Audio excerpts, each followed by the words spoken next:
એવું છે કે ગોપાલભાઈ ઇટાલિયન આપણે જીતાયેલા, જે તે વખતે બીજેપીમાંથી થોડો ઓહાપો હતો, ઓહાપાના હિસાબે ગોપાલભાઈ ઇટાલિયને જીતાયેલા આપણે. ભલે જીતાય એ કંઈ વાંધો નથી. ખરેખર હું તો એમ કહું છું કે તમે કોઈ પણ એરિયામાં રહીજો, ક્યાંય તમે ચૂંટણી ફોર્મ ન ભરી શકો, ભલે આપણે ભરી ન શકી પણ તમને જીતાડી હોતી હગે એમ. એવો આ અમારો એક એરિયો એવો છે ભેસાણ વિસાવદર, ક્યાંય ગમે એને જીતાડી અમે હગી છીએ, પણ અમે અત્યાર સુધીમાં સીધી લીટીમાં હાલ્યા નથી.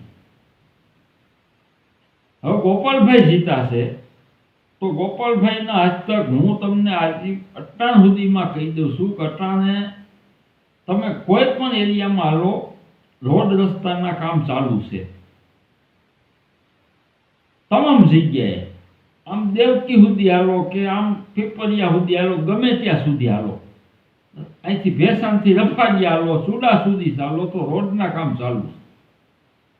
એટલે ભલે એ તો સરકારને એવું લાગ્યું એટલે આપણી ઉપર રહેમ દિલ્હી છે કે એને આપણે કામ આપ્યા છે, પણ એ કામ આપ્યા છે એ દરમિયાન મેં ગોપાલભાઈ હસ્તક મેં એના માણસને એવું કીધું કે ભાઈ આપણે 4-6 મહિના થઈ ગયા છે તો આપણે ગોપાલભાઈ હસ્તક કાંઈ કંપનું કામ આવ્યું એટલે કે નહીં.